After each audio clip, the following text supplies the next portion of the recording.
Salam alaikum, encore une fois, c'est moi. Alors aujourd'hui, qu'est-ce qu'on va faire? Alors aujourd'hui, je vais donner la forme du polynôme caractéristique. Donc je vais donner la forme du polynôme caractéristique, c'est-à-dire je vais vous dire qu'est-ce que c'est ces coefficients, d'accord? Alors pour cela, je vais tout d'abord rappeler les choses de S1. Regardez, ça c'est un polynôme unitaire. Qu'est-ce que c'est un polynôme unitaire? C'est un polynôme de la forme comme ça. Un polynôme unitaire qui est scindé. Que veut dire scindé? Faut connaître scindé. Pourquoi? Parce qu'on utilise 24 ans, c'est 24. Scindé veut dire produit de polynôme de premier degré. C'est-à-dire qu'il est égal à quoi? X moins lambda 1, X moins lambda 2, facteur de X moins lambda n. Et surtout, il ne faut pas poser la question, est-ce que monsieur lambda 1 égale lambda 2? Et si lambda 1 égale lambda 2? Où est le problème? Éventuellement, lambda 1 égale lambda 2. Est-ce que tu comprends? Veut dire produit de polynôme de premier degré. Éventuellement, lambda 1 égale lambda 2. Voilà. Donc, c'est un polynôme unitaire scindé. Que se passe-t-il d'après le S1? Dans le S1, il faut connaître le minimum. Qu'est-ce que c'est le minimum? Il faut que je connaisse le coefficient de xl puissance n-1, à n-1. C'est facile à retenir. Qu'est-ce que c'est à n-1? C'est moins la somme des racines. Regardez, ça, c'est les racines. Le coefficient a n-1, c'est quoi? C'est moins la somme des racines. Tu fais la somme des racines, tu fais le moins, c'est égal à quoi? C'est a n-1. Il faut le retenir, ça c'est le minimum. Ce qu'on t'exige dans un concours. Dans un concours, on demande le minimum. Qu'est-ce que c'est le terme constant? Le terme constant, c'est évident, il suffit de faire x égale à 0. Si tu fais x égale à 0, c'est quoi? Le terme constant du polynôme unitaire, c'est quoi? C'est moins 1 puissance n et le produit des racines. Donc, il faut connaître le coefficient affecté à xl puissance n-1, c'est moins la somme des racines. Et le terme constant, c'est quoi? C'est moins n puissance n, ça. Et tu peux le retrouver avec le stylo. Il suffit d'écrire. Pour le terme constant, tu fais x égale à 0, et pour l'autre, tu te rappelles le baccalauréat, polynôme de second degré. D'accord? Alors, dans le baccalauréat, qu'est-ce que c'est de ça? C'est moins la somme des racines. De toute façon, il faut connaître ça. Il faut faire des petits efforts, trouver un moyen personnel pour coder ça. Alors maintenant, qu'est-ce que c'est delta x? C'est un déterminant. Donc, c'est le déterminant d'une matrice. Mais les coefficients de ce déterminant, les coefficients, c'est quoi? Ce sont des polynômes. Comme celui-là, regardez. Ça, c'est delta x, regardez. Ces coefficients, c'est quoi? Ce sont des polynômes. Donc, ça ne doit pas te faire peur. Qu'est-ce que c'est un déterminant? C'est le déterminant d'une matrice. Maintenant, les matrices, les coefficients des matrices qui étaient constantes, ils sont devenus des polynômes. Delta x, c'est ça. C'est le déterminant de quoi? Des polynômes. D'accord? Donc, on a changé les coefficients par des polynômes. Delta x. Donc, c'est un polynôme delta x. Donc, delta x est le déterminant d'une matrice dont les coefficients sont des polynômes. C'est facile. Je vois pas qu'est-ce que ça va me faire peur. Delta x, c'est le déterminant de quoi? D'ordre 2 ici, de quoi? Au lieu des coefficients, j'ai des polynômes. Donc, delta x est un polynôme. Quand tu formes le déterminant d'une matrice dont les coefficients sont des polynômes, delta x, à son tour, c'est un polynôme. Donc, ça, c'est un polynôme. De degré combien? 4. Voilà. Alors, ce delta x, je peux calculer son degré total. Chaque fois que tu as un déterminant comme ça, un déterminant d'une matrice avec des coefficients polynomiales, tu peux parler de degré total. Qu'est-ce que c'est le degré total d'un déterminant? C'est la somme des degrés. C'est enfantin. Je dis ici le déterminant. Les coefficients sont des polynômes. Qu'est-ce que c'est le degré total d'un déterminant? Je fais la somme des degrés des coefficients. Regardez ici. Le voilà. Qu'est-ce que c'est le degré total de ce déterminant? C'est très facile. C'est égal au degré de 1. Qu'est-ce que c'est le degré de 1? C'est 0. Plus le degré de ça, c'est 1. Le degré de ça, c'est 2. Le degré de ça, c'est 4. Donc, le degré total de ce déterminant, c'est la somme des degrés de tous les coefficients polynomiaux. Donc, ça, c'est 0. Ça, c'est 1. Ça, c'est 2. Et ça, c'est 4. Quand tu fais la somme, ça fait 7. C'est facile. Tu dis ici, qu'est-ce que c'est le degré total d'un déterminant? Et tu ajoutes. Tu prends quelqu'un dans la rue, bonjour monsieur, fais-moi ça, et tu vas faire ça. Le français, ça fait peur, degré total indéterminant. Tu dis, oh là là, mais c'est nul. Ça, degré de ça, plus degré de ça, plus degré de ça, plus degré de ça, plus de ça. Mais tu vas me dire, monsieur, s'il y a le polynôme nul, degré de 0 par convention, c'est également l'infini. Tu le comptes pas. D'accord? Tu le comptes pas. Si tu trouves par hasard 0, tu le comptes pas. D'accord? Tu fais le degré de tous les polynômes qui ne sont pas nuls. D'accord? Ça s'appelle le degré total d'un déterminant. D'accord? Alors, que se passe-t-il? On a le degré du déterminant qui est un polynôme. Donc ici, la notation elle est correcte. Le degré d'un polynôme est plus petit que son degré total. L'inégalité triangulaire. Donc chaque fois que j'ai un déterminant, dont les coefficients sont polynomiales, que se passe-t-il? Son degré en tant que polynôme est plus petit que son degré total. Et la démonstration, soit il y a deux méthodes, soit par récurrence sur la taille de la matrice, ou bien en utilisant la définition abstraite d'un déterminant. Mais c'est hors sujet, la vidéo, 15 minutes, etc. Tu regardes ton PDF et tu n'es pas obligé de connaître la démonstration. Et c'est facile. Deux méthodes, récurrence ou bien la formule abstraite du déterminant. Mais ce qu'il faut retenir, le degré d'un déterminant, qui est un polynôme, est toujours plus petit que le degré, son degré total. Qu'est-ce que c'est le degré total? Tu ajoutes. Et si tu trouves 0, tu le laisses tranquille. Voilà. Donc, il faut retenir l'inégalité triangulaire. Le degré de delta de x est toujours plus petit que son degré total. Le degré d'un déterminant est plus petit que son degré total. Alors, il y a l'exemple fondamental. Regardez, il y a l'exemple fondamental. Le polynôme caractéristique. Le polynôme caractéristique, c'est quoi? Par définition, c'est le déterminant du xin moins a. Tu formes la matrice xin moins a, donc tu regardes la partie 1, d'accord, et tu dessines le déterminant. Donc, qui a de x, ça s'appelle le polynôme caractéristique de la matrice A. Comment s'obtient? Je forme la matrice xin moins a, donc tu la dessines. Son déterminant, c'est un polynôme. Ça s'appelle le polynôme caractéristique de la matrice A. Il joue un rôle fondamental dans la réduction des matrices. Donc, qui a de x, c'est le déterminant de ça, x1, et je dessine. Est-ce que je sais dessiner? Voilà, je dessine. Mais quand je dessine correctement, bon, moi, mon dessin est un petit peu... Quand tu dessines correctement, toi, tu achètes un stylo avec 2 dirhams et tu dessines correctement. Ah, tu ne vas pas dire, monsieur Hadi, il ne sait pas dessiner. Qu'est-ce que tu fais? Sur la diagonale principale, qu'est-ce que tu as? Sur la diagonale principale, tu as x moins a1, x moins a2, x moins a1. Et ailleurs, ça reste inchangé. Il y a des moins. C'est des constantes. Donc, que se passe-t-il? Le degré de celui-là, donc le degré de ce déterminant, d'après l'inégalité triangulaire, est plus petit que le degré total de ce polynôme. Le degré de ce déterminant est inférieur ou égal au degré total de ce déterminant. Maintenant, tu prends quelqu'un dans la rue, bonjour monsieur, quel est le degré total de celui-là? Tu prends ton doigt, 1, 0. Et si par hasard 0, tu le laisses. De toute façon, 0, 0, 0. C'est-à-dire, il y a des 1 uniquement sur la diagonale principale. Sur la diagonale principale, tu as x moins a1, x moins a2, x moins 1. Donc, uniquement sur la diagonale principale, j'ai 1, 1, 1. Ailleurs, soit tu as 0 ou tu le laisses. Si par hasard il est nul. D'accord? Donc, quand tu fais le compte, 1, 0, 0, 0, 0, 1. Donc, combien il vaut? Le degré de qui a de x, le degré total de qui a de x, il vaut n. Et d'après l'inégalité triangulaire, on a toujours le degré du polynôme caractéristique est inférieur ou égal à n. Quand j'étais petit, j'étais en S2, on m'a fait un exercice bête. Le degré d'un déterminant est toujours plus petit que son degré total. Comme conséquence immédiate de cet exercice de S2, on remarque que le degré de polynôme caractéristique est toujours plus petit que n. Quel est le but de cette séance? C'est de préciser qui a de x, c'est-à-dire de dire les coefficients importants du polynôme caractéristique. Voilà. Alors, de façon plus précise que ce qu'on a, soit A une matrice carrée. Nous, S3, toujours matrice carrée. Regardez, de taille n.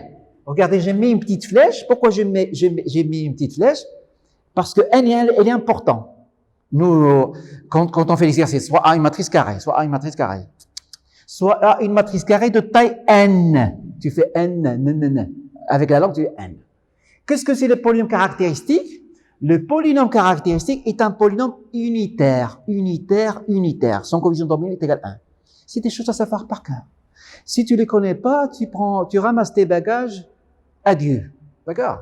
Et tu vas toujours tourner, toujours poser des questions, monsieur. Donc, pour pas dire monsieur, le polynôme caractéristique est avant tout un polynôme unitaire. Qu'est-ce que c'est son coefficient affecté à n-1? C'est moins trace de A. Regardez, c'est moins trace de A. Le coefficient affecté de A qui est accolé à xn-1, c'est quoi? Celui-là, c'est moins trace de A. Et son terme constant, c'est évident. Le terme constant, c'est par définition, c'est quoi? C'est moins 1 puissance n détermine de A. En conclusion, d'après les règles dans un concours, dans un examen, un étudiant de S3, il doit savoir qu'un polynôme caractéristique, il est unitaire. Le coefficient de ça, c'est moins trace de A. C'est moins 1. Et le terme constant, c'est moins 1 puissance n déterminant de A. Le reste, c'est compliqué et il n'est pas obligé de le connaître. Donc, il faut faire réfléchir. Le jeu de concours, hein, attention, il faut savoir ça, et ça, c'est évident. Le terme constant, quand tu poses la définition de polynôme caractéristique, tu fais x égale à 0, tu as ça. Donc, il faut savoir que le terme constant, c'est plus ou moins déterminant de A. Voilà. Voilà, par exemple, pour n égale à 2. Pour n égale à 2, qu'est-ce que c'est qui a de x? Donc, c'est x au carré moins trace de a de x plus déterminant de a, par exemple. Voilà, par exemple. Alors, maintenant, on va montrer ça. On va montrer ce fameux résultat, d'accord? Alors, qu'est-ce qu'on fait? Ça, c'est évident. C'est pas la peine de s'amuser. X égale à 0, c'est vrai. Qu'est-ce qui n'est pas évident? C'est cette partie. Derrière la question, il faut déterminer ses coefficients. Qu'est-ce que je fais? Je développe le déterminant ça par rapport à la première colonne. Donc, je vais les développer par rapport à la première colonne. Elle est là. Qu'est-ce que je fais? Je vais développer ce déterminant par rapport à la première colonne. Qu'est-ce que je fais? J'achète une règle transparente et je la pose comme ça. Voilà, c'est très bien. Et qu'est-ce que je fais? J'affecte à chaque coefficient son signe. Et toujours, je me repère par rapport à la diagonale principale.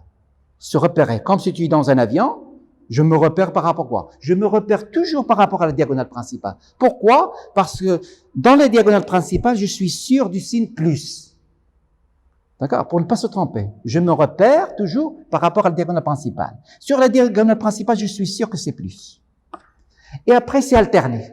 C'est le signe moins 1 puissance et plus j. Mais nous, ça ne nous intéresse pas le signe moins 1 puissance j, car on va manipuler les degrés. Donc, je le développe par rapport à la première colonne. Donc, j'achète une règle avec 3 dirhams, transparente, je la pose ici. Et je développe le déterminant. Donc, quand tu les développes, tu achètes une deuxième règle transparente et tu la poses comme ça. Regardez, c'est la cuisine. C'est difficile, la cuisine. Tu achètes une règle, tu la poses comme ça, transparente, et tu achètes une règle, tu la déplaces. La cuisine. Donc, j'achète une deuxième règle, donc ça fait 2 règles, 6 dirhams. Alors, je suis ici, le signe c'est quoi? Je suis sur la diagonale principale plus. Donc, c'est plus, x moins 1 et je multiplie par les trucs, d'accord? Etc. Donc, ça fait... Donc, je vais effacer ça. Je vous donne l'idée, d'accord? Alors, l'idée, c'est ça, pour ne pas perdre le temps, pour ça. Donc, on multiplie, on récupère celui-là. D'accord? Tu multiplies ça. Plus Rn moins 2 de x. Mais d'après la relation, le degré d'un déterminé plus petit que le degré total, le degré de Rn-2 de x est plus petit que n-2. Donc, en résumé, il faut examiner celui-là. Alors, quand tu examines celui-là, ce polynôme qui est là, je veux le degré de n et le coefficient affecté à x n-1. Donc, j'examine celui-là. Quand tu examines celui-là, regarde, d'après l'introduction, c'est égal à combien? Les racines, c'est ça.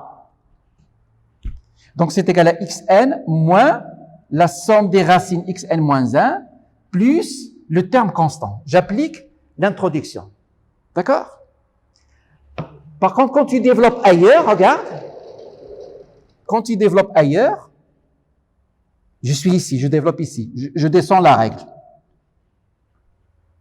Quand tu descends la règle, regarde, quand tu descends la règle, ici, dans la deuxième ligne, que se passe-t-il? Tout d'abord, quand tu fais comme ça, tu élimines un polynôme de premier degré.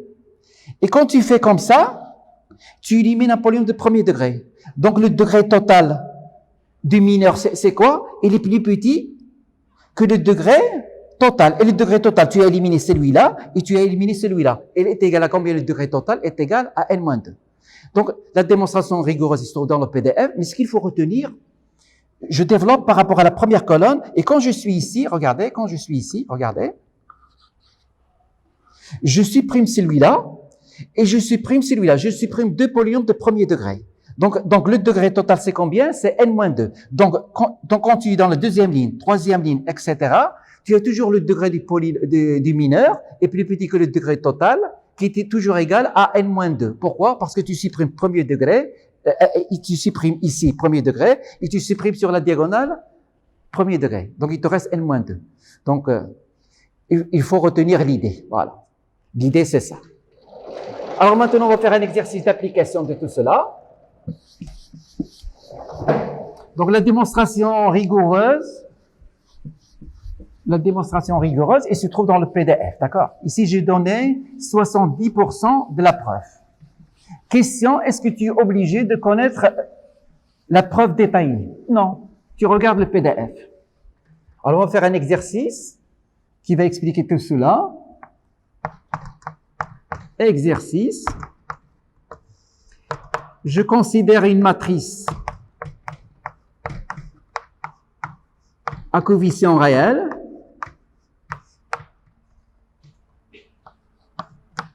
Voilà. Alors, montrer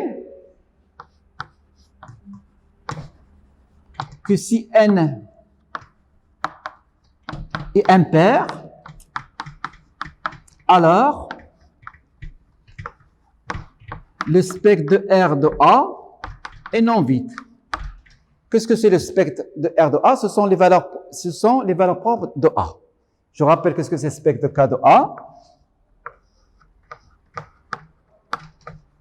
C'est l'ensemble des scalaires lambda appartenant à K qui sont racines du polynôme caractéristique. Voilà. Deuxième question. Si déterminant de A est strictement négatif, alors le spectre de R sur A est non vide. Voilà. Donc, je vais répéter l'histoire. Je considère une matrice à coefficient réel de taille n. Si sa taille est impaire, je suis sûr qu'il existe au moins une valeur propre. Qu'est-ce que c'est une valeur propre? C'est la racine polynôme caractéristique. Deuxième chose, il y a un autre cas, c'est le déterminant de A est strictement négatif. Alors là, je suis sûr qu'il existe au moins une valeur propre réelle. D'accord? Donc, si A est une matrice à coefficient complexe, d'accord? Le polynôme caractéristique, regardez-le, le polynôme caractéristique, donc je l'ai effacé, est un polynôme de degré n. D'après le théorème d'Alembert, vous avez n racines complexes, éventuellement confondues. Mais si k égale à r, alors là, que se passe-t-il? On peut ne pas avoir des valeurs propres réelles. Mais il y a des cas particuliers où ça marche. Si n est impair, d'accord? Et si le déterminant de A est strictement positif. D'accord? Donc, quels sont les cas que ça ne marche pas? Lorsque n est pair et le déterminant de A est strictement positif. C'est le cas douteux. Alors, on va démontrer ça, par exemple. On va démontrer ça. Alors, si n est impair,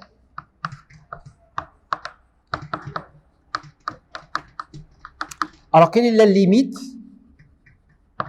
de qui a de x quand x tend vers plus l'infini? C'est un polynôme unitaire, d'accord? La limite de ça, c'est la limite de xl puissance n.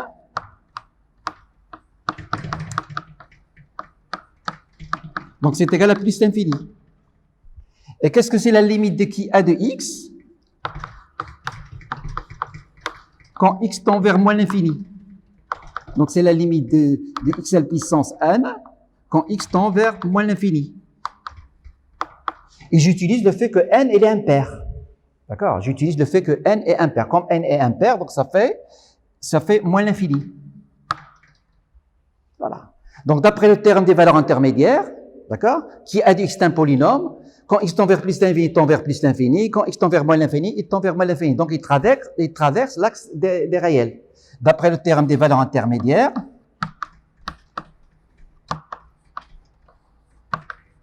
d'après le théorème des valeurs intermédiaires,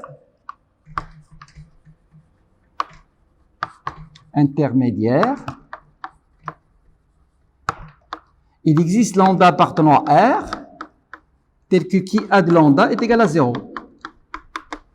Donc par définition, lambda appartient à spectre de R de A. Voilà. Et pour la deuxième, il y a l'astuce. Pour la deuxième, tu considères le polynôme P de x égale moins n puissance n qui a de x. Et tu refais la même chose. Et tu appliques le théorème des valeurs intermédiaires à celui-là. Voilà. Alors maintenant, on arrive à notre but. Qu'est-ce que c'est notre but? Voilà. Voilà notre but, car on a perdu un petit peu de temps avec la forme du polynôme caractéristique. Qu'est-ce que c'est notre but? C'est ça. Corollaire. Alors, qu'est-ce qu'il dit le corollaire? J'ai A une matrice à coefficient dans K. Mais qu'est-ce que c'est K?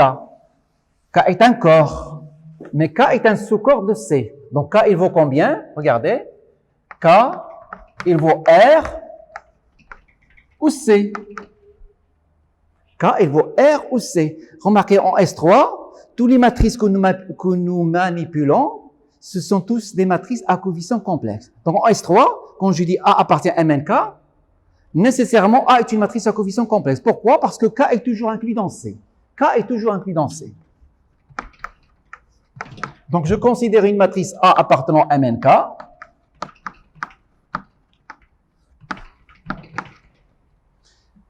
Donc K est inclus dans C. Donc la matrice A est une matrice à coefficient complexe. Donc je peux parler de cette décomposition dans C de x. Considérons la décomposition de qui a de x dans C de x. J'ai le droit de dire ça. Pourquoi? Parce que K il vaut R ou C. Donc c'est une matrice à coefficient complexe. D'accord? Donc qui a de x est un polynôme à coefficient complexe. D'accord? D'après le théorème d'Alembert, d'accord? Son degré c'est n, c'est plus grand que 1. Donc on a la décomposition de qui a de x. Qu'est-ce que c'est la décomposition de qui a de x? C'est ça. Qu'est-ce qu'il dit le théorème d'Alembert? Qu'est-ce qu'il dit? Il dit que tout polynôme à coefficient complexe non constant est scindé. Est scindé. C'est-à-dire, il s'écrit comme ça. Ça, c'est le théorème d'Alembert.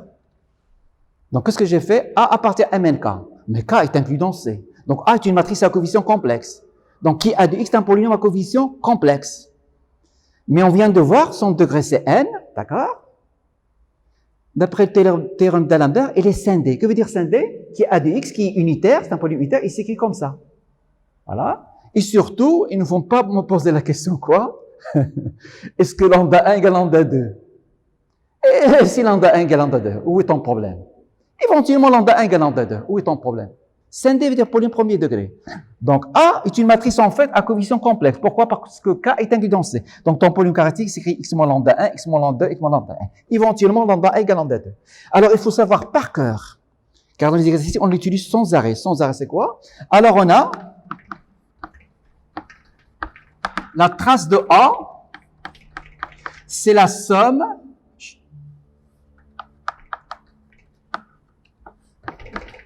des valeurs propres complexes. Qu'est-ce que c'est la trace de A d'une matrice? C'est la somme de ses valeurs propres, quoi? Et tu répètes 10 fois. Complexe, complexe, complexe, 10 fois. Pourquoi? Car tout le monde, même sur Internet, il ajoute une condition artificielle. Il te dit, si k de x est scindé, ce qui est ridicule. Si k de x est scindé, ce qui est ridicule. Pourquoi? Parce que la trace de A, ça existe. Tu as une matrice. Qu'est-ce que c'est sa trace? C'est la somme des coefficients diagonaux. Ça existe. Ça existe indépendamment de scindé, de l'hypothèse scindée. Quelque chose qui existe est égal à la somme des choses qui existent. Qu'est-ce que les choses qui existent? C'est le fameux théorème de D'Alembert. Les valeurs propres complexes, ils existent toujours. Le polynôme caractéristique, c'est qui a de x, et combien il possède de valeurs propres? Lambda 1, lambda 2, lambda 1. Ils existent toujours. Donc, ça qui existe toujours est égal à la somme des choses qui existent toujours. Donc, c'est ridicule d'écrire l'hypothèse si qui a de x est scindé. Mathématiquement, c'est juste, mais c'est ridicule. D'accord? Car ça, c'est... Donc, tu as ça. Ce sont les lacunes, ça. Et déterminant de A, c'est quoi déterminant de A? C'est le produit des valeurs propres qui existent.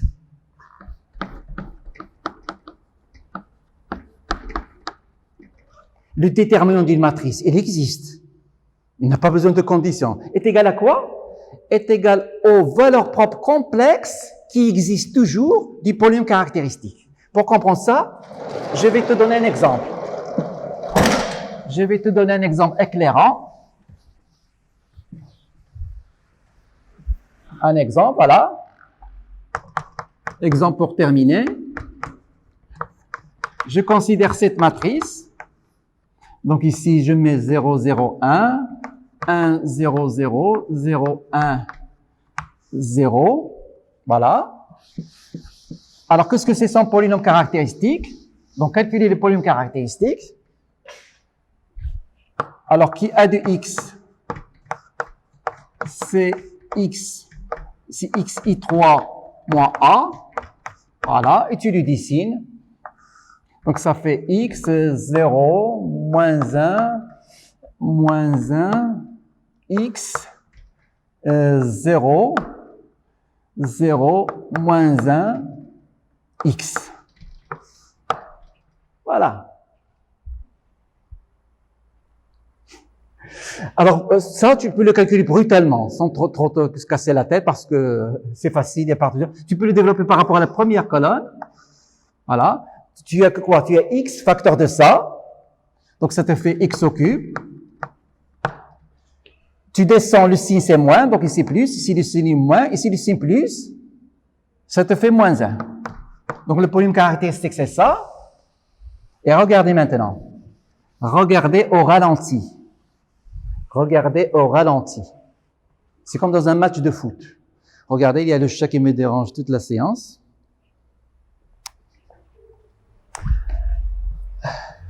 Alors, regardez maintenant au ralenti.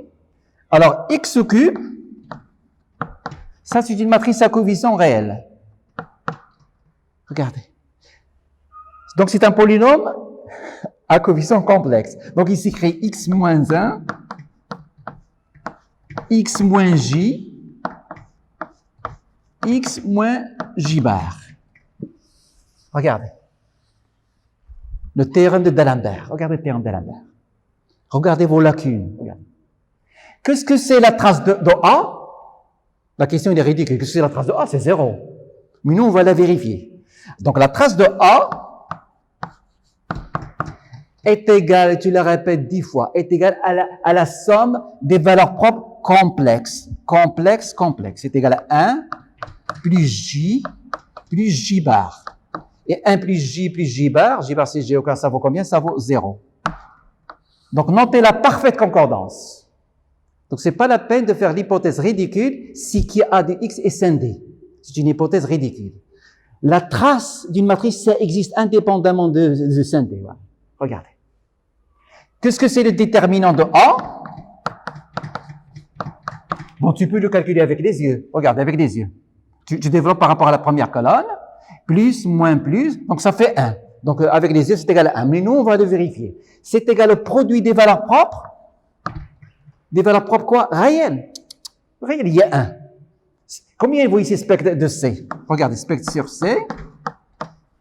C'est 1 J bar. Combien il vaut le spectre sur R?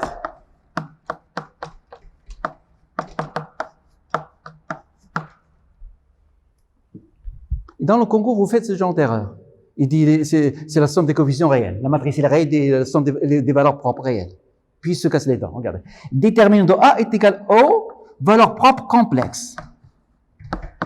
Produit des valeurs propres complexes. Et ça fait combien? JJ bar c'est 1, ça fait 1. Donc notez la parfaite concordance. On retrouve bien que le déterminant est égal à 1. Voilà. Et c'est terminé.